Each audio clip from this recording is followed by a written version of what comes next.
Hello friends, स्वागत है आपका आपके अपने YouTube channel Saraswati English classes में। मैं समीर सिंह लेकर आया हूँ आज आपके लिए जॉन कीट्स महोदय के द्वारा लिखा हुआ बेहतरीन ओड जिसका नाम है odd on a Grecian earn. ये 6 जो ग्रेटेस्ट ओड्स माने जाते हैं जॉन कीट्स के, जो मई 1819 में लिखा गया था, उनमें से ये एक है। हालांकि जो 6 ओड्स थे वो मई 1819 से सितंबर 1819 के बीच में लिखे गए थे। ये ओड को हम लाइन बाय लाइन एक्सप्लेन करेंगे, इसके जो डिफिकल्ट वर्ड मीनिंग्स होंगे उसको क्लियर करेंगे, पोएटिक डिवाइसेस या बाकी और भी जो इंपॉर्टेंट पॉइंट्स होंगे वो कंफर्म करेंगे। लेकिन उसके पहले odd on a Grecian earn से रिलेटेड जितने भी क्वेश्चन यूजीसी नेट में हो, जीआईसी लेक्चरर का हो, एलटी ग्रेड का हो, या डी3+बी TGT PGT UP TGT PGT जितने भी exams ode on a Grecian urn पर, वो सारे क्वेश्चंस जो हैं वो मैंने पॉइंट्स वाइज यहाँ लिखा हुआ है आंसर के रूप में। अलावा उसके कुछ और इंपॉर्टेंट पॉइंट्स हैं जो आपके लिए बहुत इंपॉर्टेंट होने वाले हैं एग्जाम के पॉइंट ऑफ व्यू से, तो आप बने रहिएगा, ध्यान से उसे देखिएगा। तो चलते हैं बिना समय गवाए, लाइन बाय लाइन एक्सप्लेन करते हैं इसके कुछ पॉइंट्स को। जैसे यहाँ लिखा हुआ है कि ये फर्स्ट पब्लिश्ड, या ध्यान दीजिएगा जो भी कलर किया गया है या बोल्ड किया गया है वो किसी न किसी एग्जाम में आए हुए हैं। फर्स्ट पब्लिश जो है ये एनोनिमसली, मतलब बिना किसी नाम के, जॉन कीट्स का नाम नहीं लिखा हुआ था उस पब्लिकेशन पर जिस बुक में ये पब्लिश हुआ था। वो था annuls of the fine arts, 1819 में लिखा गया और 1819 में पब्लिश कर दिया गया क्योंकि इनको पैसों की जरूरत थी, इनको अपने भाई को देना था।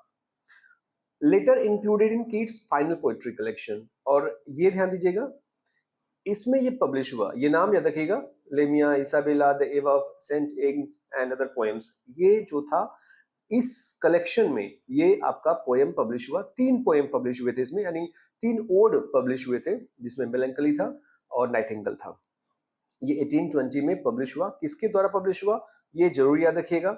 जो पब्लिश करता है बंदा उसका नाम ही पूछ लेता है जब इंडिविजुअल किसी पोएम या नॉवेल का नाम दिया गया हो एग्जाम में, स्पेसिफिक हो कि वो पूछा जाएगा, तो पब्लिकेशन भी पूछ लेता है। तो टेलर एंड हेसे महोदय ने इसको पब्लिश किया था क्योंकि ये जो थे वो बहुत खास थे, जॉन कीट्स के दोस्तों में से एक थे।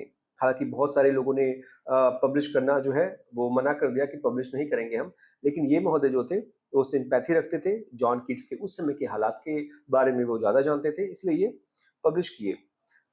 आगे लिखा है कीट्स ने जो है अपने फ्रेंड को जो लिखा जिनका नाम था बेली, ये याद रखिएगा, बेली महोदय को इन्होंने जब लिखा तो उसमें एक लाइन लिखा जो इस पोएम का क्लोजिंग लाइन बना, what imagination seizes as beauty must be truth. तो ये बेली महोदय को लिखा गया था, ये पूछा गया था एग्जाम में कि ये लाइन किसको लिखा गया था, तो वो बेली के नाम पर जो है वो लेटर लिखे थे। आपको ये भी पता होगा कि जॉन कीट्स के लेटर्स जो हैं, यहाँ तक कि टीएस इलियट भी कहते हैं कि जॉन कीट्स के लेटर इंग्लिश लिटरेचर में सबसे महत्वपूर्ण लेटर्स में से एक है। तो इनसे अच्छा कोई लेटर्स लिखा नहीं, क्योंकि मैक्सिमम ये लेटर्स से ही अपनी बातें करते थे, मैक्सिमम पोएम्स तो इनके लेटर्स पर ही लिख दिया गया। नेक्स्ट जो है स्लाइड वो है, आपको बता दीजिए कि एक लिरिक कोड है जिसमें 5 स्टैंजास है, ये जरूर याद रखिएगा। 5 स्टैंजास का ये पोएम है जिसमें 10 लाइंस ईच स्टैंजा में है आपके, और सारे के सारे आयम्बिक पेंटामीटर हैं। ये इंस्पायर्ड कैसे हुए इस पोएम को लिखने के लिए, वो यहाँ लिखा हुआ है कि जब इन्होंने बेंजामिन इनके दोस्त थे, ये फ्रैंकलिन बेंजामिन जो राष्ट्रपति थे या जो पॉलिटिशियन थे उनसे प्रेरित होकर के नहीं, जो बेंजामिन इनके दोस्त थे उनके 2 आर्टिकल्स जो थे पब्लिश हुए उस पर ये लिखना शुरू कर दिए, उससे इंस्पायर्ड होकर के। चार्ल्स ब्राउन जो है ये एग्जाम में आया हुआ है, ब्राउन का नाम केवल लिखा था, चार्ल्स नहीं लिखा था, मैंने पूरा लिखा है। चार्ल्स ब्राउन जो है वो इनके दोस्त थे, और चार्ल्स ब्राउन के घर पर रह करके, जो चार्ल्स ब्राउन का घर था हैम्पस्टीड में, वहां रह करके इन्होंने 5 ओड लिखे। तो एग्जाम में ये पूछा जा सकता है कि ये ओड जो आप पढ़ने जा रहे हो ये ओड कहाँ लिखा गया, तो प्लेस पूछ सकता है वो। तो हैम्पस्टीड जो कि चार्ल्स ब्राउन का घर था, रेजिडेंस था, वहां रह करके इन्होंने लिखा। और जब ये लिखे तो ब्राउन ने ही ट्रांसक्राइब किया था। ये क्वेश्चन पूछा था यूजीसी नेट में कि हु ट्रांसक्राइब्ड द पोएम्स और the odds of John Keats. वो स्पेसिफिक नहीं किया था किस ओड को या किस पोएम को, बस उसने लिखा कि किसने ट्रांसक्राइब किया। तो ट्रांसक्राइब मतलब मेरा ये है, यहाँ लिखा हुआ हमने कि copied the poem by hand, यानी कि उस समय जो था इनके पास पैसे नहीं थे कि वो कॉपी कर सकें, मतलब एक बहुत हालात खराब थे उस समय जॉन कीट्स की, तो इतने पैसे नहीं थे कि वो जाकर के इसका जेरोक्स करवा सके। आजकल के जेरोक्स कम दाम में होते हैं, तब बहुत महंगा होता था। तो इसलिए जो चार्ल्स ब्राउन थे उनको सपोर्ट करने के लिए इकोनॉमिकली उन्होंने खुद लिखना शुरू किया रात रात बैठ करके। तो केवल 5 ओड इन्होंने लिखा। टू ऑटम जो था उसे नहीं लिखा इन्होंने। क्यों? क्योंकि तब तक कीट्स जो थे वो छोड़ चुके थे इनका घर। सितंबर सितंबर 1819 में लिखा गया था। लास्ट जो ये ओड्स जो है ना, ये जो ओड है टू ऑटम, ये लास्ट ओड है और ये लास्ट में लिखा गया था, इसलिए तब तक जॉन कीट्स वहां से चले गए थे। तो ये याद रखिएगा पॉइंट्स, आप स्क्रीनशॉट ले सकते हो, पॉज करके आप भी इसे लिख सकते हो। लिखा है कि द पोएम्स, ये क्लिंट ब्रूक्स महोदय एक बहुत ही अच्छे और बहुत ही फाउंडिंग फिगर माने जाते हैं न्यू क्रिटिसिज्म के। इन्होंने बहुत ही सावधानी से पढ़ा इनके इस बुक को, इस पोएम को स्पेसिफिकली जॉन कीट्स के। और जो आप देखोगे इस पोएम में आपको मिलेगा ये phrase the well wrought urn, उससे ये बहुत प्रेरित हो गए। लेकिन ये भी कहा जाता है कि द कैनोनाइजेशन जो जॉन डन ने लिखा था उससे ये क्लिंट ब्रूक्स जो थे वो इंस्पायर हुए थे। तो दोनों याद रखिएगा क्योंकि दोनों आपके सिलेबस में है। जॉन डन भी हैं, कीट्स भी महोदय हमारे हैं। क्लिंट ब्रूक्स याद रखिएगा नाम ये, क्योंकि नॉर्मली जो है आपको या तो इस पोएम से रिलेट करके पूछ सकता है या स्पेसिफिक क्लिंट ब्रूक्स से रिलेट करके पूछ सकता है, क्योंकि लिटरेरी मूवमेंट, लिटरेरी क्रिटिसिज्म भी आपके सिलेबस में होगा, एग्जाम में पूछा जाएगा। तो इसलिए मैंने जो लिखा था इन्होंने, जिस बुक में इस फ्रेज का यूज किया था वो भी मैंने लिख दिया यहाँ पर। क्लिंट बुक जो है वो न्यू क्रिटिसिज्म के लीडिंग फिगर है और इन्होंने कॉइन किया था फ्रेज को द वेल रॉट अर्न। हालांकि आपको बताया मैंने कि जॉन कीट्स ने इसका यूज पहले ही कर दिया था और ये अपने बुक 1947 में जो पब्लिश हुआ था the well wrought urn studies in the structure of poetry, उसमें इन्होंने लिखा था इस फ्रेज को। ये जरूर याद रखिएगा। ये एक मेटाफर है, यानी कि ये जो द वेल रॉट अर्न जो है वो एक मेटाफर है फॉर परफेक्टली क्राफ्टेड पोएम। जो भी परफेक्टली क्राफ्टेड पोएम होता है उसके लिए ये लिखा जाता है वेल रॉट अर्न। हम आते हैं नेक्स्ट स्लाइड, नेक्स्ट पॉइंट्स में।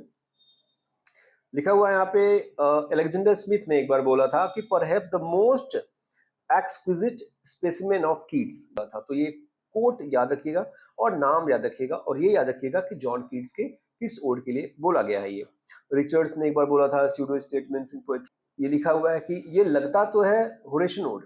देखिएगा आपको पता होगा ओड जो होते हैं वो बेसिकली दो होते हैं, होरेशियन, पिंडारिक, पर उसके अलावा भी रेगुलर और इरेगुलर ओड भी जुड़ चुके हैं। यहाँ तक कि कौलियन जो अब्राहम कौली महोदय थे उनके नाम पर भी कौलियन ओड चलता है। तो स्पेसिफिकली दो है पर 3 4 5 हो जाता है ये।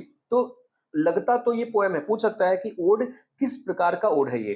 तो आपको ये पता हो कि लगता तो है होरेशियन ओड, क्योंकि होरेशियन ओड में जो है ना वो 10 लाइन स्टेंजा का होता है, 10 लाइन का स्टेंजा होता है होरेशियन ओड में। आपको इस पोएम में भी 10 लाइन का स्टेंजा मिलेगा, लेकिन कुछ और भी फैक्ट्स होते हैं जो होरेशियन ओड में होते हैं पर इस ओड में नहीं है।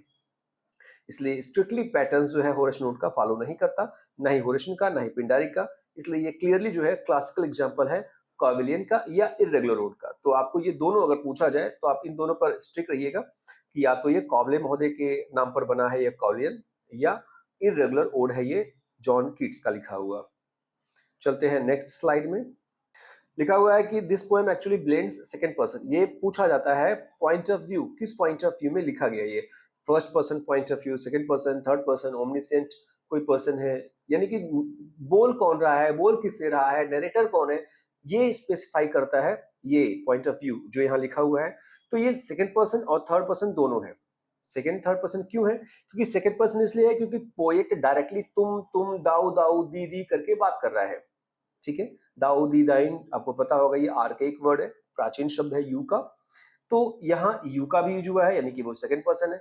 और थर्ड पर्सन है क्योंकि जो पोएट है वो ऑब्जर्वर है, वो सीन को जो है वो हर एक पर्सपेक्टिव से ऑब्जर्व करता है और बताता है। तो वो डायरेक्टली भी बताता है, किसी से बात करके भी बताता है और अपने तरीके से भी बताता है। तो थर्ड पर्सन भी है और सेकंड पर्सन भी है इसमें। तो ओडाना ग्रेसियना जो है वो 10 लाइन स्टेंजा में डिवाइड है और इसकी बेगनिंग जो है वो एक क्वार्टेंट बनाता है एबीएबी करके। आपको पता होगा एबीएबी जो है वो किस सोनेट में यूज होता था। और जो लास्ट है, जो एंडिंग है इसका 6 लाइंस का जो बचा हुआ है वो एक सेस्टेट है, पर ये मिल्टोनिक सेस्टेट है। एग्जाम में पूछा गया था ये, तो इसलिए आपको याद रखना होगा कि मिल्टोनिक सेस्टेट बनाता है लास्ट वाला। और फर्स्ट जो है 4 लाइन वो एबी राइमिंग स्कीम पर चलता है। और ये ऐसे ही आपके सारे स्टेंजा चलते हैं जितने भी इसमें हैं। 5 स्टेंजाज है, 50 लाइंस टोटल है, तो आपको 50 लाइंस भी याद रखना होगा, 5 स्टेंजा भी याद रखना होगा, 10 लाइंस होते हैं, और क्या राइमिंग स्कीम है ये भी याद रखना होगा। लिखा है the key ideas of this ode are best described as, ये जरूर याद रखिएगा क्योंकि बहुत सारे एग्जाम में जितने भी आपको ऐसे कलर में दिखेंगे आप समझ जाएगा कि वो बहुत सारे एग्जाम में पूछे गए हैं। मूवमेंट वर्सेस स्टैटिस, देखिएगा आपको पता होगा कि इस पोयम में मूवमेंट के बारे में बात की जा रही है क्योंकि रियल लव के बारे में, रियल लाइफ के बारे में बात की जा रही है, वहीं ये स्टैसिस के बारे में बात हो रही है कि चीजें जो है वो शांत है, स्थिर है, क्योंकि वो एक अर्न के बारे में बात करते हैं, कलश के बारे में बात करते हैं। तो जो कलश में बना हुआ है, कलाकारी की गई है, नक्काशी की गई है, एम्ब्रॉयडिंग की गई है या डेकोरेशन किया गया है, जो स्टोरी बनाई गई है उस कलश पर, उस पर ये पूरी पूरी कविता बना देते हैं। तो ये स्टैसिस है क्योंकि वो शांत है, स्थिर है, उसमें से जो भी बना हुआ है, जैसा भी बना हुआ है वैसे रहेगा जब तक कलश नष्ट नहीं होता। डिसअपॉइंटिंग लव है इसमें वर्सेस इटर्नल ब्लिस, भाई नॉर्मल इंसान का जो होता है, जो ह्यूमन बीइंग का लव होता है वो डिसअपॉइंटिंग होती है, पर उसमें जो बना हुआ है ना वो इटर्नल ब्लिस है, वो कभी खत्म नहीं होने वाला है।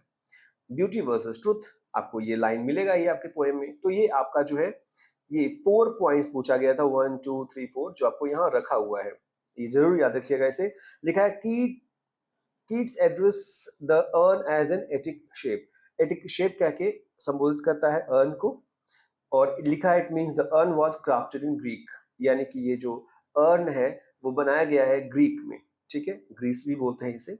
एटिका, एटिका एक प्लेस का नाम है, आपको बताया जाएगा अभी। हम चलते हैं नेक्स्ट जो स्लाइड है, लिखा है we get the references of dryad tree nymph in Greek mythology. देखिएगा ये जो भी रेफरेंसेस दिए गए ना ये एग्जाम में पूछे गए हैं, पर ये डायरेक्टली आपको पोएम में नहीं मिलेगा, आपको ये पता करना होगा कि ये आखिर रेफरेंसेस हैं कैसे। तो ये ट्री निम्फ का है, जब भी आपको ट्री दिखेगा पोएम में आप समझ जाएगा कि वहां पर ये ड्रियाड के बारे में बात कर रहा है, फ्लोरा के बारे में बात कर रहा है क्योंकि ये goddess of flowers and spring है। यहाँ फ्लावर्स के बारे में बात करेगा पोएम में, स्प्रिंग के बारे में बात करेगा, वो फ्लोरा से रिलेटेड है। और रथ जो है ये एक मोबाइट वुमन है या थी जो शादी करते हैं इजरायली एक मैन से, इजरायली मैन से, और उसके डेथ के बाद एक विडो के रूप में ये रहती है। तो इसका ससुर मर गया, इसके हस्बैंड मर जाते हैं और शी बिकम्स अ विडो। यहाँ इस पोएम में ये रेफरेंसेस दिए गए हैं, डायरेक्टली नहीं लिखा है, रेफरेंसेस है, इसलिए ये देखिएगा आपको कि ये आपके पोएम में है नहीं, फिर भी एग्जाम में पूछा गया है। तो आपको पता होना चाहिए कि किस गहराई से क्वेश्चन बनाने वाला जो है वो क्वेश्चन पूछ सकता है। Attic shape, cold pastoral are references to the Grecian urn. तो आपको पता चले अगर कि एटिक शेप के बारे में या कोल पेस्टोरल बारे में किसके बारे में बात कर रहा है, तो वो ग्रीसियन अर्न के बारे में बात कर रहा है। यहाँ कुछ लाइंस हैं जो मैंने कलर किए हैं, जो एग्जाम्स में पूछे गए हैं, आप इसको ऐसे ही देख लीजिए। आप चाहें तो जब पोएम्स पढ़ाऊंगा मैं, आप उसमें जो है वो ढूंढ लीजिएगा, वो बहुत इंपॉर्टेंट है, वो लाइन उसके मीनिंग आप बिल्कुल याद रख लीजिएगा। तो जो कलरफुल है वो एग्जाम में पूछे गए हैं, जो कलरफुल नहीं है वो इंपॉर्टेंट है, पूछे जा सकते हैं। यहाँ लिखा है ये एक लाइन है जो आपको मिलेगा इसमें, बेहतरीन लाइन है ये, heard melodies are sweet but those unheard. ये जो लाइन है ना ये पैराडॉक्स है, ये भी पूछा गया था कि ये लाइन जो है वो कौन सा पोएटिक डिवाइस लेकर चलता है, यानी कौन सा फिगर ऑफ स्पीच है ये, तो ये पैराडॉक्स है, ये आपको याद रखनी है। और कुछ इंपॉर्टेंट लाइंस यहाँ पर दिए गए हैं, ये जरूर याद रख लीजिएगा, आप स्क्रीनशॉट ले लीजिएगा, लिख लीजिएगा, या जब आप पोएम पढ़िए तो उसको थोड़ा सा अच्छे से उसको पढ़िएगा ताकि आपको ये लाइन कम से कम याद रहे कि ये जो है वो odd on a Grecian earn से लिखा हुआ है। चलते हैं लाइन बाय लाइन एक्सप्लेन करने इस पोएम को। फर्स्ट लाइन है जो पोएट कहता है, दाउ स्टिल अनराविज्ड ब्राइड ऑफ क्वाइटनेस। दाउ जो है वो पोएट यहाँ पर अर्न को संबोधित करते हुए कहता है कि दाउ, दाउ जो है आर्केइक वर्ड है यू का, तुम जो स्टिल अभी भी अनराविज्ड हो, अनराविज्ड मतलब होता है pure, untouched, bride of quietness, bride of quietness मतलब तुम क्वाइटनेस की दुल्हन हो, तुम साइलेंस की दुल्हन हो। ए अर्न, तुम अनटच्ड, तुम प्योर हो, पर तुम शादी तुम्हारी जो हुई है ना वो साइलेंस से हुई है। तो दुल्हन इसलिए कहा जा रहा है क्योंकि इस पर बहुत खूबसूरत सजावट किए गए हैं, बहुत अच्छे अच्छे डेकोरेशन बनाए गए हैं, इमेज से ड्राइंग की गई है, पेंटिंग की गई है, इसलिए वो दुल्हन की तरह सजी हुई है।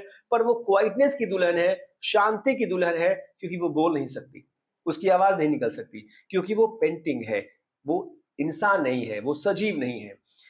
यहाँ 3 आप फिगर ऑफ स्पीच देखोगे, दाऊ जो है वो एपोस्ट्रोफे है, अर्न की तुलना ब्राइड से की गई है, मेटाफर है, और ब्राइड में ह्यूमन क्वालिटीज है इसलिए ये पर्सोनिफिकेशन है। ए अर्न, तुम जो है वो प्योर अनटच्ड ब्राइड हो, किसकी? साइलेंस की। नेक्स्ट है शिफ्ट होता है, पोएट अपने शब्दों को यहाँ शिफ्ट करता है और कहता है दाउ फोस्टर चाइल्ड। अभी वो दुल्हन बना रहा था क्वाइटनेस की और अब बना रहा है फोस्टर चाइल्ड। फोस्टर चाइल्ड मतलब होता है पाला गया बच्चा, यानी ऐसा बच्चा जिसके माँ बाप न हो, जिसको गोद लिया गया हो। तो तुम पाले हुए बच्चे हो, किसके बच्चे हो तुम? तुम्हारे माँ बाप कौन है? साइलेंस के और स्लो टाइम के। ये साइलेंस और स्लो टाइम जो है पर्सोनिफिकेशन है, क्योंकि ऐसा बनाया गया है जैसे कि ये फोस्टर पेरेंट्स हैं, जैसे कि ये बच्चे को पाल रहे हैं माँ बाप के रूप में। साइलेंस बाप है, स्लो टाइम माँ है, या स्लो टाइम बाप है, साइलेंस माँ है। तो तुम पाले हुए बच्चे हो, किसके बच्चे हो तुम? साइलेंस के और स्लो टाइम के। साइलेंस के बच्चे क्यों हो? क्योंकि तुम खामोश हो, तुम बोलते ही नहीं हो, क्योंकि तुम इमेज केवल हो। और स्लो टाइम इसलिए क्योंकि तुम्हारा डीके जो है वो बहुत लंबे समय बाद होगा, कई जनरेशन इंसान की खत्म हो जाएगी, उसके बाद भी तुम जैसे हो वैसे ही बने रहोगे। नेक्स्ट है, अभी फिर से ये अपना शिफ्ट करता है लैंग्वेज और कहता है कि तुम तो सिल्वन हिस्टोरियन हो। हिस्टोरियन मतलब इतिहासकार, जो इतिहास लिखता है, पर यहाँ लिखा नहीं जाएगा, बनाया जाएगा, वो भी किस पर? अर्न पर बनाया जाएगा, लेकिन सिल्वन बनाया जाएगा। सिल्वन का मतलब होता है रिलेटेड टू वुड्स और फॉरेस्ट। तो जंगल का दृश्य बनाओगे तुम, देहात का दृश्य बनाओगे, गांव का दृश्य बनाओगे। ए हिस्टोरियन, ए अर्न, तुम गांव देहात जंगल इन सब का जो है वो दृश्य बनाओगे। हु कैंस्ट, कैंस्ट जो है वो कैन का आर्केक वर्ड है, जो इस प्रकार से एक्सप्रेस करेगा अपने शब्दों को। जैसे हिस्टोरियन होते हैं वो इतिहास लिखते हैं, पर यहाँ जो लिखा गया है ना, वो शब्दों में नहीं है, वो इमेज के रूप में लिखा गया है। और जो इमेज है वो इतिहास है, क्योंकि वो कई साल पहले का है, कई लोगों का, और वो ग्रीक का अर्न है। आपने देखा odd on a Grecian earn, Grecian earn का मतलब होता है ग्रीक का, तो ग्रीक का अर्न है, यानी कि बहुत समय पहले का अर्न है वो, ग्रीक मिथोलॉजी का अर्न है वो। तो इतिहास है वो एक तरीके का, जो भी कोई देखेगा तो उसे अंदाजा लग जाएगा कि ये कहानी है, कई सारे इमेजेस है, तो कई सारी कहानियां हैं। पोएट जो है इस पोएम के माध्यम से आपको बताएगा। तो इस तरीके से तुम इतिहासकार हो, तो तुम कैसे एक्सप्रेस करोगे अपने शब्दों को? क्योंकि तुम बोल तो सकते नहीं हो, क्योंकि तुम अर्न पर बने हो, तो एक्सप्रेस कैसे करोगे? अब फ्लावरी टेल, फूलों से बना हुआ टेल, फूलों से डिपिक्टेड जो है वो टेल्स तुम्हारे में है। और वो जो टेल है ना, more sweetly than our rhyme, हमारे राइम से, हमारे पोएम से, राइम मतलब होता है पोएटिक वर्ड्स या पोएम, हमारे यानी ह्यूमन बीइंग की पोएम से बहुत ज्यादा मधुर है तुम्हारी ये टेल, जो फ्लावरी टेल है, जो कहती नहीं है, जो दिखाई देती है।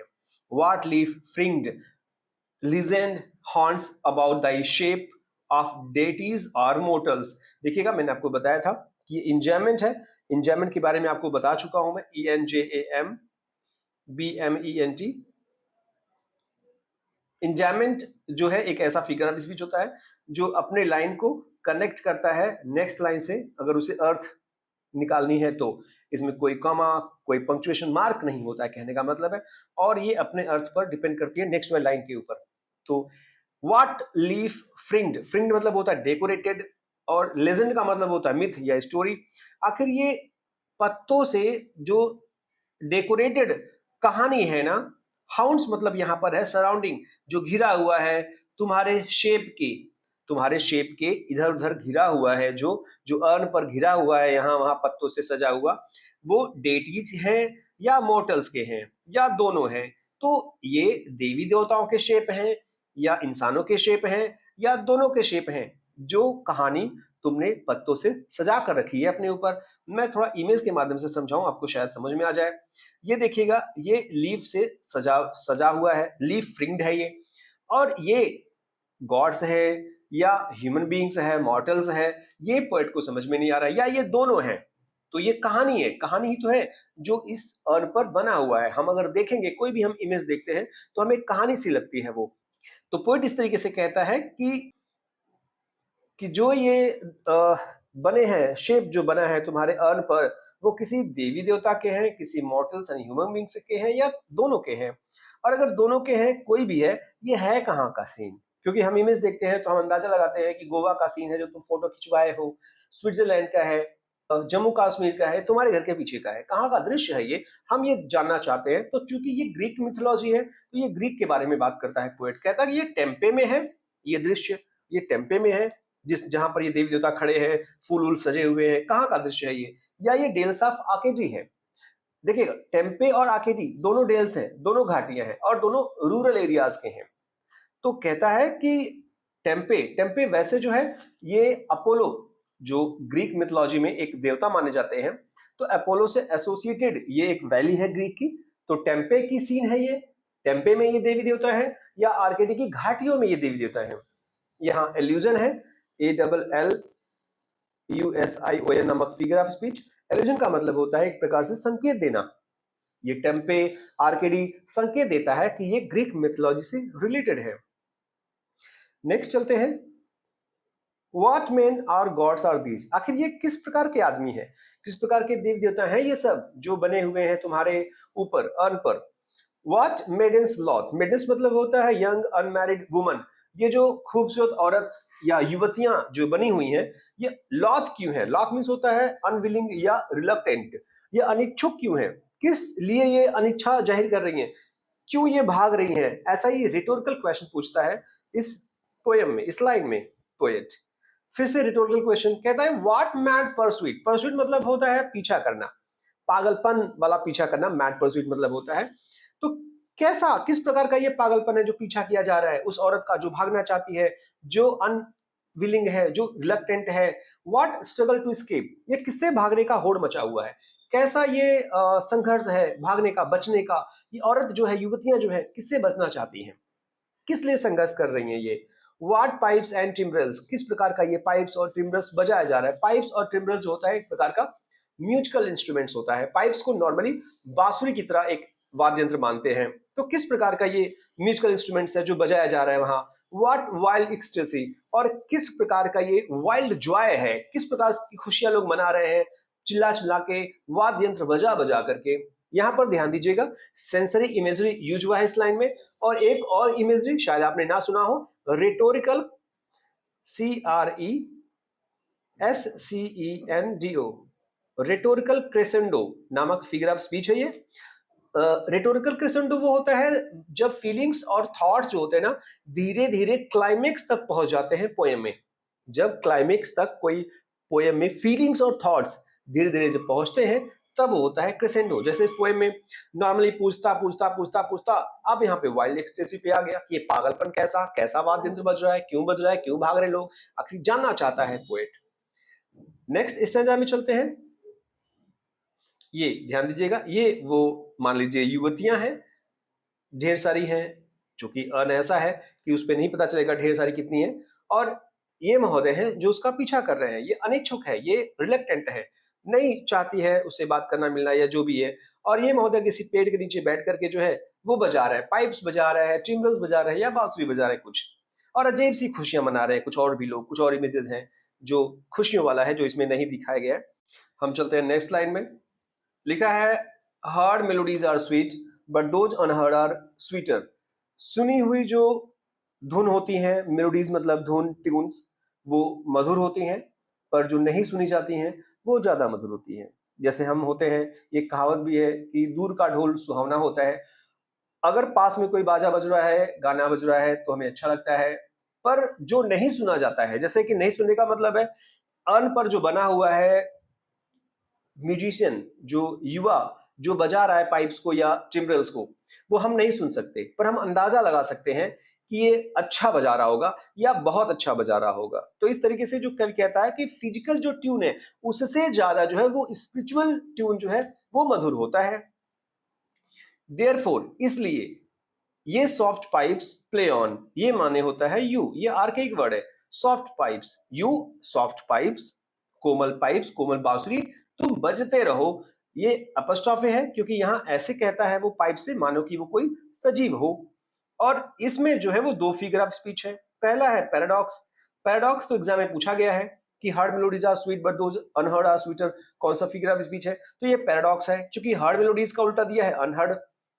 और ये एक और अलंकार है, फिगर ऑफ स्पीच है, CHIASMUS। चियास्मस नामक फिगर ऑफ स्पीच होता है ये, इसमें एक्स शेप का मिरर होता है, यानी ये वो फिगर ऑफ स्पीच होता है कि जब दो या दो से ज्यादा क्लॉजेज जो होते हैं वो बैलेंस करते हैं एक दूसरे के खिलाफ रिवर्स में आकर के, ए बी बी ए का स्ट्रक्चर फॉलो करते हैं। अगर आपको पूरा जानना हो कौन से फिगर ऑफ स्पीच कैसे होते हैं तो आप प्लेलिस्ट में जाकर के फिगर ऑफ स्पीच का वीडियो चेक कर सकते हैं। नेक्स्ट है नॉट टू सेंसियल ईयर। तो ये जो तुम बजा रहे हो ना, ये सेंसुअल ईयर के लिए नहीं अच्छा है। ये सेंसुअल ईयर, जो ये कान लेकर के बैठे हुए लोग, जो फिजिकल ईयर लेकर बैठे हुए लोग, इनके लिए अच्छा नहीं होगा, क्योंकि ये तो सुन ही नहीं सकते, इनको सुना नहीं देगा। जो कान लेके बैठा हुआ है, फिजिकल हियरिंग लेके बैठा हुआ है, उनको तो अनहर्ड म्यूजिक सुनाई नहीं देगा। ये किसके लिए प्रिय है? मोर इंडियर्ड, ये बहुत ज्यादा प्रिय है, और ज्यादा प्रिय है किसके लिए? Pipe to the spirit. Spirit का मतलब होता है सोल, पाइप मतलब होता है बांसुरी बजाना। तुम बांसुरी बजाओ, किसके लिए बजाओ? सोल के लिए बजाओ, क्योंकि सोल के लिए ये बहुत ज्यादा प्रिय होता है। Ditties of no tune, ditties का मतलब होता है सॉन्ग्स, नो ट्यून का मतलब होता है जिसका कोई ट्यून नहीं होता है। ये आपका एक प्रकार से आप देख सकते हो कि यहां कहा जाता है कि सॉन्ग भी है और वो टोन भी नहीं है, तो ये ऑक्सीमोरोन नामक फिगर ऑफ स्पीच है। ऑक्सीमोरोन, क्योंकि डिटीज मतलब सॉन्ग और नो टोन का मतलब होता है साइलेंट। अब ऐसा कौन सा सॉन्ग है जो साइलेंट हो सकता हो? तो कहता है कि तुम जो है ये फिजिकल ईयर नहीं सुन सकते इन गानों को, ये ज्यादा प्रिय है स्पिरिट के लिए, सोल के लिए, तो तुम सोल के लिए पाइप बजाओ, जिसके सॉन्ग जो है वो साइलेंट है, खामोश है, क्योंकि अन पर बना हुआ जो सॉन्ग है, जो गाया जा रहा है, बजाया जा रहा है, वो खामोश है। फेयर यूथ, अब जो पोएट है वो फेयर यूथ को संबोधित करते हुए, एड्रेस करते हुए बताता है। फेयर यूथ जो अन पर बना हुआ है उसको संबोधित करते हुए कहता है, ऐ युवा व्यक्ति, सुंदर व्यक्ति, बीनीथ द ट्रीज, जो तुम इस पेड़ के नीचे बैठ करके बजा रहे हो ना, दाउ कैन नॉट लीव। कैंस्ट मतलब आपको बताया है कि ये कैन है, तुम जो है कभी इसको छोड़ के जा नहीं सकते, तुम पेड़ के नीचे से कहीं नहीं जा सकते, तुम यहीं हो, यहीं बजाओगे, यहीं रह जाओगे। आपको पता है क्यों वहां रह जाएगा वो? दाई सॉन्ग, अपने सॉन्ग को, तुम अपने सॉन्ग को बजा करके, बजाते हुए कहीं भी पेड़ के नीचे से कहीं जा नहीं सकते, पेड़ को छोड़ करके कहीं तुम नहीं जा पाओगे। Not even can those trees be bare, और ना ही ये जो ट्रीज है ना वो बेयर होंगे कभी। बेयर माने नंगे, नंगे का मतलब यहाँ पे है कि वो पत्ते अपने नहीं गिराएंगे, यानी कि his songs will never and and trees will never shade there leaves. तो हमेशा पत्ते जो है रहेंगे ऐसे ही, पत्ते कभी खत्म नहीं होंगे। नेक्स्ट है बोल्ड लवर, ए बोल्ड लवर। अब पोएट जो है वो कहता है उस व्यक्ति को जो बजा रहा है कि ए साहसी प्रेमी, नेवर नेवर कैन दाउ किस, तुम कभी किस नहीं कर सकते। ए बोल्ड प्रेमी, तुम कभी किस नहीं कर सकते, क्योंकि वो बोल्ड प्रेमी किस करने के लिए जो है वो भाग रहा है, और वो जो युवती है वो भाग रही है, रिलक्टेंट है, अनिच्छुक है, वो किस नहीं करना चाहती है, इसलिए वो जो है पीछा कर रहा है, वो भाग रही है। ऐसा आपने इसके पहले वाले स्टेंजा में देखा था। तो अभी वो नहीं मान रही है, हो सकता है बाद में मान जाए, तुम इसके लिए जो है वो पाइप बजा रहे हो, गाना गा रहे हो मनाने के लिए, तो तुम बोल्ड हो। बोल्ड इसलिए हो क्योंकि तुम बहुत समय से बजा रहे हो, क्योंकि वो बहुत पुराना है, वो जो अर्न है, इसलिए कभी कहता है कि तुम बोल्ड हो, इतने लंबे समय से अपनी प्रेमिका को मनाने के चक्कर में हो, लेकिन फिर भी जो है तुम कभी भी उसे किस नहीं कर पाओगे। दाउ विनिंग नियर द गोल, दो हालांकि तुम नजदीक हो गोल को पाने के, तुम्हारा जो गोल है उसे किस करने का, उसके काफी नजदीक हो तुम, ऑलमोस्ट तुम अचीव करने वाले हो अपनी डिजायर को, लेकिन फिर भी तुम किस नहीं कर सकते, तुम उसे पा नहीं सकते, तुम जैसे हो वैसे ही रहोगे, जितना भी नजदीक आ गए हो अपने इस गोल के, लेकिन वो गोल कभी पूरा नहीं होगा। इसलिए डू नॉट ग्रीव, इसलिए तुम ज्यादा दुखी मत हो। शी कैन नॉट फेड, क्योंकि वो कभी फेड नहीं होगी। तुम ये सोचो कि मैं ऐसे रहूंगा, ऐसे मनाता रहूंगा, ये नहीं मानेगी, बूढ़ी हो जाएगी, प्रेम खत्म हो जाएगा, जो भी अट्रैक्शन होता है, फिजिकल जो लव होता है वो खत्म हो जाएगा, तो ऐसा कुछ होगा नहीं, क्योंकि वो कभी बुढ़ापा उसको नहीं आएगा, वो अपनी ब्यूटी कभी फेड नहीं करेगी। दो दाउ हैज नॉट दाई ब्लिस, ये हैज जो है ये हैज है, और हालांकि तुम जो है कभी अपनी इच्छा पूरी नहीं कर पाओगे। ब्लिस मतलब होता है जॉय, तुम अपनी खुशी भी नहीं पूरा कर सकते, तुम किस करने का जो सौभाग्य प्राप्त करना चाहते हो वो तुम्हें कभी मिलने वाला नहीं है, हालांकि वो हमेशा खूबसूरत बनी रहेगी। फॉर एवर, हमेशा के लिए। विल जो है आर्केइक वर्ड है विल का, हमेशा के लिए तुम जो है वो प्रेम करते रहोगे, तुम्हारा प्रेम ऐसे ही रहेगा। एंड शी बी फेयर, और हमेशा जो है वो फेयर रहेगी, खूबसूरत रहेगी। हम चलते हैं नेक्स्ट स्टेंजा में। अब जो है ये शाखाओं, स्प्रिंग और चीजों के बारे में पोएट बात करेगा। कहता है कि अरे हैप्पी हैप्पी बाउज, बाउज मतलब होता है ब्रांचेज, ब्रांचेज जो है शाखाओं के बारे में बात करता है कि तुम बहुत खुश हो क्योंकि तुम ग्रीन हो, हरे हरे हो, तुम कभी मुरझाओगे नहीं, तुम कभी सूखोगे नहीं, तुम्हारे पत्ते कभी झड़ेंगे नहीं। जैसे कि यहाँ लिखा भी है that can not shed your leaves, जो कभी भी तुम्हारे पत्तों को झड़ा नहीं सकता, तुम्हारे पत्ते कभी गिरेंगे नहीं। The branches on the urn are forever green. They will never lose their leaves. कभी नहीं होगा। क्यों नहीं होगा? क्योंकि आपको पता है कि अगर पेंटिंग बनी हुई है तो पेंटिंग वैसे भी ज्यादा खूबसूरत बनाता है पेंटर। तो अगर तुम्हारे ऊपर पेंटिंग बनी है, नक्काशी की गई है, डेकोरेशन किया गया है, तो तुम जैसे हो वैसे ही रहोगे। तुम खुश हो, खुश ही दिखाए जाओगे और तुम्हारे पत्ते कभी गिरने वाले नहीं है। नेक्स्ट लिखा है nor ever bid the spring edu. Bid edu का मतलब होता है से गुड बाय, और गुड बाय भी कभी नहीं कहेगा। कौन? स्प्रिंग। तुमसे स्प्रिंग कभी गुड बाय कहने वाला नहीं है, यानी कि ये बसंत ऋतु चलती रहेगी, पत्ते हरे रहेंगे तुम्हारे, विंटर नहीं आएगा, ऑटम नहीं आएगा, समर नहीं आएगा, ये रेन नहीं आएगा, कुछ भी कोई भी ऋतु चेंज नहीं होगी। तो जैसे हो इटर्नल यूथ तुम्हारा हमेशा बना रहेगा। सिंबोलिज्म का यूज हुआ यहाँ पे। नेक्स्ट कहता है एंड हैप्पी मेलोडिस्ट अनवीरीड। हैप्पी मेलोडिस्ट, मेलोडिस्ट का मतलब होता है म्यूजिशियन, वो बंदा जो बजा रहा है। आपने फर्स्ट इसके पहले वाले इमेज में, पहले वाले लाइंस में देखा था कि जो बंदा बजा रहा है यानी कि जो म्यूजिशियन है वो हैप्पी है, और वो हमेशा हैप्पी रहेगा, हमेशा खुश रहेगा। प्रेम के चाहत में जो खुशी वो अपने चेहरे पर दिखा रहा है अपनी प्रेमिका को, वो हमेशा ऐसे ही खुश रहेगा, हमेशा ऐसे हंसता रहेगा। अनवियरीड, और कभी भी थकेगा नहीं। अनवियरीड मतलब होता है कभी भी न थकने वाला, मतलब नेवर टायर्ड, वो अनटायर्ड रहेगा हमेशा के लिए। फॉर एवर पाइपिंग सॉन्ग्स, हमेशा वो सॉन्ग्स बजाता रहेगा। पाइपिंग का मतलब होता है बांसुरी बजाना, या जो भी बजा रहा है वो बजाना, हमेशा वो बजाता रहेगा। फॉर एवर न्यू, और हमेशा वो नया बजाएगा। नया बजाने का मतलब ये है कि जैसे कि हम अगर ये माने कि कोई 1990 के जन्मा हो, तो वो अगर वो कलश को देखेगा तो उसको जब दिखेगा वो बजाता हुआ कोई म्यूजिशियन, तो लगेगा कि ये 90s वाला कोई गाना बजा रहा है, 90s वाला गाना उसको लगेगा। कोई 20वीं सदी का बच्चा अगर उस कलश को देखेगा उसको लगेगा कि मेरे जमाने का गाना बज रहा है।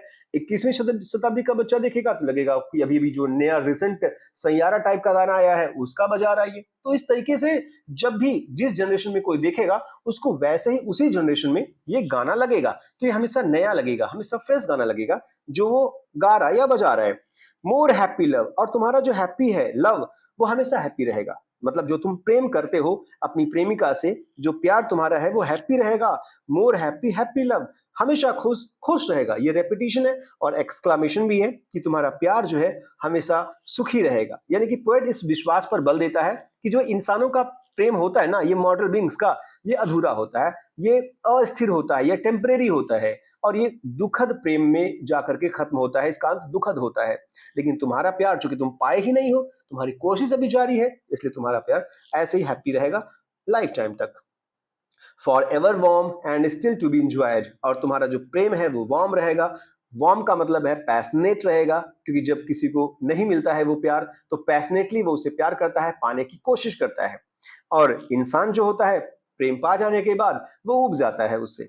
तो यहाँ एक प्रकार से एक स्पिरिचुअल ब्यूटी के बारे में बात कर रहा है कि ऐसा प्यार जो स्पिरिचुअल हो, या ऐसा प्यार जो मिला नहीं हो। तो तुम्हारा प्यार हमेशा वार्म रहेगा। नॉर्मली जैसे कोई आपसे मिलता जुलता है, बार बार अगर बहुत ज्यादा समय तक कोई आपके घर पर रह लिया मेहमान, या बार बार वो आता जाता है, तो आप उस गर्मजोशी से उसका स्वागत नहीं करते जो पहले दूसरे टाइम में आपने किया था। लेकिन जब अर्न पर जो बना हुआ इमेज है वो तो जैसा है वैसे ही रहेगा, तो उसका प्यार भी वैसे ही रहेगा। गर्मजोशी से जो प्यार करता है वैसा ही रहेगा, और हमेशा वो एंजॉय करेगा अपने प्यार में। Forever painting and forever young, हमेशा वो पेंटिंग, पेंटिंग का मतलब यहाँ हाफने से नहीं है, पेंटिंग का मतलब यहाँ पे है इंटेंस लव से या इंटेंस पैशन से। तो जिस इंटेंस से, इंटेंसिटी से, जिस पैशनेट फीलिंग से वो बंदा जो है वो प्रेम कर रहा है वो हमेशा बना रहेगा, और उसका प्रेम और उसका बॉडी जो है हमेशा यंग रहेगा। तो their love and physical beauty are not subject to the decay of time, ऐसे ही परसिस्टेंट रहेंगे, ऐसे ही चलते रहेंगे लाइफ टाइम, ऐसे ही इनका प्रेम बढ़ता रहेगा, युवा रहेंगे ये हमेशा के लिए। नेक्स्ट लाइन है all breathing human passion for above. All breathing human. Breathing human का मतलब होता है सांस लेने वाले लोग, यानी कि इंसान। अब ये रियल पीपल के बारे में बात करता है कि जो रियल पीपल है ना, जो हम लोग हैं, जो सांस लेने वाले ह्यूमन बीइंग है ना, ये पैशन फार अबव, ये ऐसे प्रेम से काफी परे हैं, क्योंकि कवि का दावा है कि कलश पर जो अंकित प्रेम है ना, वो किसी भी मानव द्वारा अनुभव किए जाने वाले प्रेम से कहीं अधिक श्रेष्ठ है। तो नॉर्मल इंसान जो है इन सब चीजों के पचड़े में नहीं फंसता, और अगर फंस जाता है तो वो दुखी हो जाता है।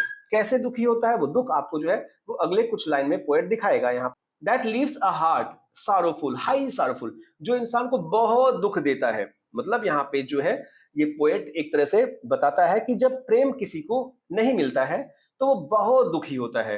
एंड क्लाइड, और जब मिल जाता है तो वो उब जाता है। क्लाइड मतलब होता है उब जाना, जी भर जाना प्रेम से।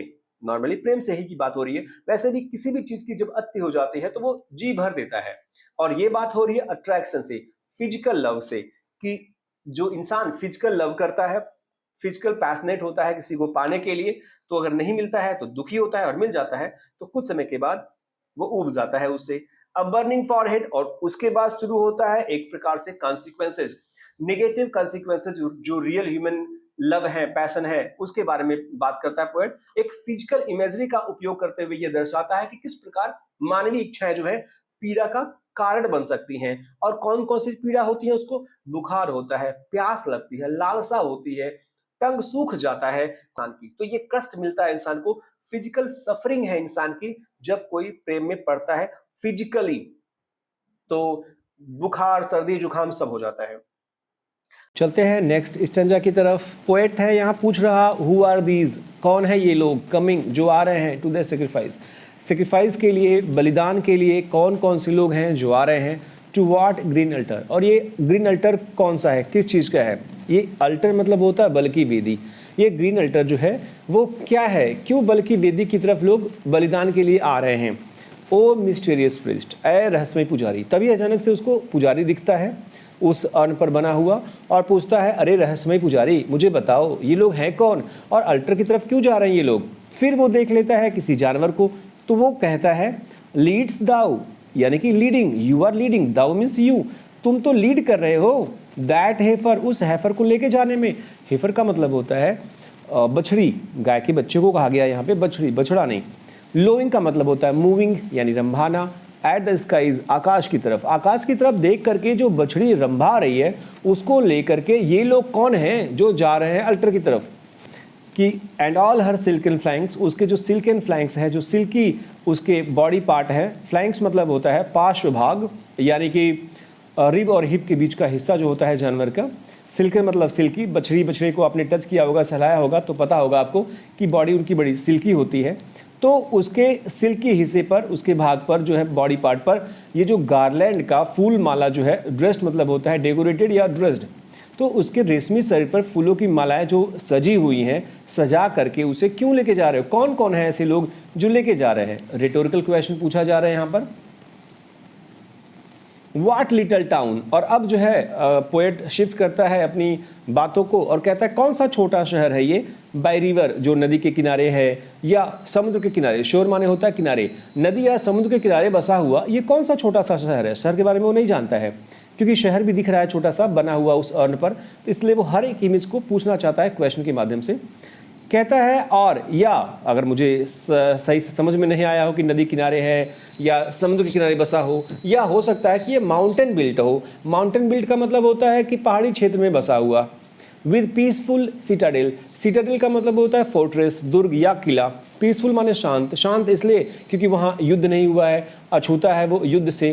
पहले के समय में जो था युद्ध होता भी नहीं था ज़्यादातर, तो वो युद्ध से अछूता है इसलिए वो शांत है। आज का समय तो है नहीं है, ग्रीक का समय है ये। तो यहाँ पोएट जो है वो कहता है या कल्पना करता है कि कलश पर जो चित्र बनाई गई है वो ऐसे शहर की है, शायद वो पहाड़ों में बसा हुआ हो और एक शांत किले के साथ लगा हुआ हो। इज एम्प्टीड, और वो खाली क्यों है, इज एम्प्टीड, खाली क्यों है, ऑफ दिस फॉक, इस लोगों से, इस शहर के लोगों से ये जो शहर है वो खाली क्यों है। वो भी दिस पास्ट मॉर्न, वो भी इस सैक्रेड मॉर्निंग में, पायस मीन्स सैक्रेड, पवित्र, और मॉर्न मीन्स मॉर्निंग। ये पवित्र दिन है आज, लोग बलि की तरफ लेके जा रहे हैं जानवर को, इसलिए शायद कोई फेस्टिवल मनाया जाने वाला है या किसी पवित्र दिन की शुरुआत होने वाली है। तो इस दिन ये लोग छोड़ करके शहर टाउन को कहाँ चले गए हैं? And little town. और अब पोएट जो है उस टाउन को संबोधित करते हुए कहता है, अरे छोटे टाउन, छोटे नगर, शहर, दाई माने योर, स्ट्रीट्स फॉर एवर, तुम्हारी गलियां हमेशा के लिए, विल साइलेंट बी, हमेशा के लिए खामोश रहेंगी, हमेशा शांत रहेंगी, हमेशा वीरान रहेंगी। क्यों वीरान रहेंगी? And not a soul to tell, क्योंकि कोई एक सोल भी, एक आदमी भी ना बताने के लिए नहीं आएगा। वाई, क्यों, thou, your, art, are, A R का ये आर के एक वर्ड है, आर डिसोलेट मतलब होता है बंजर, वीरान। क्यों तुम्हारी गलियां वीरान हैं? ऐसा कोई भी बंदा कैन एवर रिटर्न, कभी भी वापस आकर के नहीं बता सकता, क्योंकि पता है आपको कि अर्न पर जो बना इमेज है, जैसा बना है एग्जैक्टली वैसा सदियों से रहने वाला है। बल्कि वेदी पर लोग लेके जा रहे हैं तो जैसे जिस कंडीशन में लेके जा रहे हैं वो पॉज है। जैसे आपने एक फोटो क्लिक कर लिया, वो फोटो में जैसे आप खड़े हैं वैसे रहेंगे, हिलने वाले डुलने वाले नहीं है। जब तक वो फोटो है सही सलामत, सदियों बीत जाएंगे, आप वैसे ही एक ही मोमेंट में रहेंगे बिना किसी हिले डुले, फ्रोजन, जमे हुए। समय ने आपको जमा दिया है। हम चलते हैं, ये पैराडॉक्स है, याद रखिएगा ये लाइन, ये जो लिटिल टाउन है ये पैराडॉक्स और पर्सोनिफिकेशन दोनों यूज हुआ है इसमें। हम चलते हैं नेक्स्ट में। ये लास्ट आपका स्टैंजा है, इसमें पोएट जो है सीधे सीधे, ध्यान दीजिएगा, ये बहुत इंपॉर्टेंट फ्रेज है जो मैक्सिमम एग्जाम्स में पूछे गए हैं। जितने भी एग्जाम्स मैंने आपको बताया कि जहाँ से मैंने मैटर कलेक्ट किया है उसमें ये पूछा गया है कई सारे एग्जाम्स में। ओ एटिक शेप, ये एटिक शेप किसको कहा गया है? ये याद रखिएगा, ये अर्न को कहा गया है। अर्न यानी कि जो कलश है उसको पोएट कहता है एटिक शेप। एटिक शेप मतलब वो एटिक से बना हुआ है, उसके शेप के। एटिक का मतलब होता है, एटिक एक एटिका नामक जगह पर बना हुआ कलश को कहते हैं। एटिका कहाँ है? ये एथेंस में है। एथेंस कहाँ है? ये ग्रीस की राजधानी है। तो ग्रीस की राजधानी एथेंस में एक जगह है एटिका, वहाँ की बनी हुई ये शेप है, वहाँ की बनी हुई ये अर्न है। तो एथेंस की बनी हुई या एटिका की बनी हुई आकृति, फेयर एटीट्यूड। तुम्हारा जो एटीट्यूड है, एटीट्यूड का मतलब होता है जो पॉस्चर, जो ग्रेसफुल पॉस्चर या फॉर्म, जिस रूप में इंसान को बना दिया गया है वो बड़ा खूबसूरत है। तो उसके रूप को जो बनाया गया है, चित्र बनाया गया है, इमेज बनाई गई है जिस किसी की भी, उसको कवि कहता है कि फेयर एटीट्यूड। तुम्हारा जो एटीट्यूड है, जो मुद्रा है, जो पॉस्चर है वो बड़ा खूबसूरत है। With bread of marble man, bread का मतलब होता है डेकोरेटेड, जो डेकोरेटेड है मार्बल मेन से, क्योंकि वहां पर मार्बल मेन बने हुए, यानी कि इनक्रेव्ड है, कि कार्विंग की गई है, बनाया गया है, उस पर उकेरा गया है मार्बल मेन को। जैसे कि भी आपने मैंने पहले इमेज दिखाया मैंने, संगमरमर के आदमी वहां पर हैं और मेडन्स भी हैं। और मेडन्स यानी कि यंग अनमैरिड वुमन। और ये सब जो है ये ओवरऑट है। ओवरऑट का मतलब होता है फीलिंग से भरे हुए, इमोशनली इंटेंस्ड, मतलब एकदम भावनाओं से जो है ये लोग भरे हुए हैं, प्रेम की भावना से, कि संगमरमर के पुरुष बनी हैं, युवतियां बनी हैं, और ये सब जो है ये ओवरऑट है, फीलिंग से भरी हुई हैं। और क्या क्या बना हुआ है, क्या क्या उकेरा गया है उस अर्न पर? फॉरेस्ट के ब्रांचेज हैं उस पर, जंगल के ब्रांचेज हैं, जंगल की ढेर सारी शाखाएं हैं। पेड़ पौधे के बारे में नहीं बात कर रहा है कि पेड़ की शाखा जंगल को सीधे कह रहा है, यानी कि एक साथ कई को साध रहा है ये। फॉरेस्ट के ब्रांचेज हैं। And the trodden bed, trodden का मतलब होता है कुचला गया, क्रस्ड, और वीड मतलब होता है प्लांट्स, जो अंडरफुट, पैर के नीचे कुचल दी जाती है। तो वो भी बना हुआ है उस कलश पर। मतलब एक तरह से नेचुरल इमेजरी दिखा रहा है यहाँ पर पोएट। दाऊ साइलेंट फॉर्म, तुम्हारा जो फॉर्म है ना वो साइलेंट है, जैसी बात है, अर्न जो है वो साइलेंट है। कहता है कि तुम शांत हो। डोस मतलब डज, डज या डू होता है पर यहाँ डज है। Does tease us out of thought, tease मतलब होता है प्रवोक, हमें यानी मानवों को। तुम्हारी जो शांत रूप है ना, मौन जो रूप है, वो हमें प्रवोक करती है आउट ऑफ थॉट, अपने विचारों से परे सोचने को प्रेरित करती है। ये नॉर्मल नहीं, ये बियॉन्ड ऑफ ऑर्डिनरी थिंकिंग करती है। हम नॉर्मल इंसान हैं, हम तुम्हें देखते हैं, तुम खामोश हो, तुम्हारे बारे में सोचना शुरू करते हैं। जो जितना सोच सकता है वो उतना सोचता है। मैं आऊँगा, मैं सोचूंगा, जो मेरे दिमाग में होगा, जितना सोच पाऊंगा उससे ज़्यादा सोचने की कोशिश करूंगा। कोई दूसरा व्यक्ति आएगा, अपनी तरीके से सोचेगा, तो नई नई कहानियाँ गढ़ेगा वो तुम्हें देख करके। अलग अलग व्यक्ति अलग अलग कहानियाँ बनाएगा तुम्हारे एक एक इमेज को देख करके। तो इस तरीके से जो है तुम हमें अपने विचारों से भी परे सोचने के लिए प्रेरित करती हो। ये एक प्रकार से पैराडॉक्स भी है और एक पर्सोनिफिकेशन भी है। एज डोथ, देखिएगा यहाँ डोस्ट है, डज है, डोथ है, डू है। एज डू इटर्निटी, जैसे इटर्निटी करती है। इटर्निटी का मतलब होता है अनंत, जैसे ब्रह्मांड अनंत है। इसके बारे में लोग जो है नॉर्मल तरीके से नहीं सोच सकते। जब भी सोचेंगे तो ये विचारों से परे सोचेंगे, तभी कुछ एक्स्ट्रा सोच पाएंगे। जो भी इन्वेंशन होते हैं, डिस्कवरी होती है, वो नॉर्मल सोच से परे होती है, तभी जा करके होती है, क्योंकि ये ब्रह्मांड अनंत है। इस अनंत में अगर आपको कुछ भी ढूंढना है तो आपको बियॉन्ड ऑफ नॉर्मल थिंकिंग से, ऑर्डिनरी थिंकिंग से ऊपर जाकर के सोचना होगा। और फिर से ये कोल्ड पैस्टोरल याद रखिएगा, ओ एटिक शेप याद रखिएगा। कोल्ड पैस्टोरल भी कभी जो है वो अर्न को कहता है कि तुम जो है, ए एपोस्ट्रोफे है, कहता है तुम जो है वो कोल्ड पैस्टोरल हो। कोल्ड का मतलब होता है जमा हुआ, फ्रोजन, और पैस्टोरल मतलब होता है रूरल सीन। तुम जमी हुई हो लेकिन तुम्हारे पर रूरल सीन बना हुआ है, गांव का सीन बना हुआ है, जंगल पेड़ पौधों का सीन बना हुआ है। तो ये एक तरह से जो है ऑक्सीमोरोन है। ऑक्सीमोरोन क्यों? क्योंकि जो पैस्टोरल होता है, गांव शहर का दृश्य या किसी व्यक्ति का दृश्य होता है, वो ब्यूटीफुल डिपिक्शन होता है लाइफ का, जो कि फंडामेंटली कोल्ड नहीं होता है। वो कोल्ड का मतलब जमा हुआ, लाइफलेस होता है कोल्ड का मतलब। तो जब पैस्टोरल है, देहात का दृश्य है, गांव का दृश्य है, लोगों का दृश्य है, तो वो लाइफलेस नहीं हो सकता, इसलिए ऑक्सीमोरोन है। तो कोल्ड पैस्टोरल का सीधा सीधा मतलब होता है beautiful but emotionally infertile work of art. तो तुम एक ऐसी आर्ट हो जो हो तो खूबसूरत, पर इमोशनली तुम जो है वो बंजर हो। When old age shall this generation waste, जब बुढ़ापा जो है ना इस जनरेशन को वेस्ट कर देगा, खत्म कर देगा। बुढ़ापा खत्म करने का मतलब है इंसान पैदा होगा, बड़ा होगा, जवान होगा, फिर मर जाएगा। समय जो है ना वेस्ट कर देगा, नष्ट कर देगा इस जनरेशन को। तो जब बुढ़ापा इस जनरेशन को खत्म कर देगा, दाउ शैल्ट, शैल्ट मीन्स शैल, तुम जो है वो रिमेन, तुम बची रहोगी, तुम उस समय भी मौजूद रहोगी। इन मिडस्ट ऑफ अदर, वो दूसरे कष्टों के बीच में रहोगी।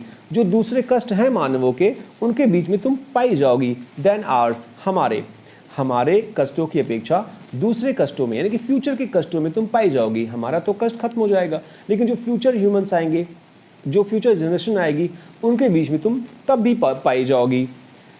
अ फ्रेंड टू मैन, और तुम मैन के लिए एक दोस्त बन करके रहोगी। टू होम दाउ सेस्ट, जिससे तुम कहोगे, सेस्ट मतलब सेज, जिससे तुम क्या कहोगे, कुछ बुद्धिमानी वाली बातें कहोगे। जैसे हमें मैसेज दे रही हो तुम, हमें कुछ समझा रही हो, ऐसे आने वाले पीढ़ियों को तुम समझाओगी। क्या समझाओगी? परेशानियां तो नॉर्मल सी बात है, परेशानियां तो तब भी थी, अब भी हैं, हमेशा रहेगी इंसानों को। लेकिन जो एक हमेशा के लिए परसिस्टेंट है, जो शाश्वत सत्य है, जो तुम लोगों को संदेश देके कहोगी, वो ये लाइन है। इसलिए इसे कोट में लिखा हुआ है, beauty is truth, truth beauty, that is all. ये अर्न का मैसेज है। Beauty and truth are one and the same.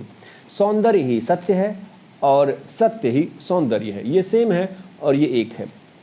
That is all, और बस यही सब कुछ है, इसके अलावा कुछ नहीं है। इसमें एफोरिज्म और एपिग्राम, दो फिगर ऑफ स्पीच यूज हुए हैं। ये नो ऑन अर्थ, ये means you know on earth, तुम ये बात जानते हो पृथ्वी पर। And all you need to know, और तुम्हें बस यही जानना है, इसके अलावा तुम्हें कुछ जानना ही नहीं है, कि ब्यूटी और ट्रूथ दोनों सेम है, और सौंदर्य ही सत्य है और सत्य ही सौंदर्य है, दोनों एक दूसरे के पूरक हैं। तो ये पोएम खत्म होता है। आशा है आपको ये पोएम समझ में आई होगी। कोई परेशानी होगी कमेंट बॉक्स में कमेंट करके जरूर पूछिएगा। मिलते हैं नेक्स्ट वीडियो के साथ, तब तक अपना ख्याल रखिएगा, पढ़ते रहिए। Thank you for watching video.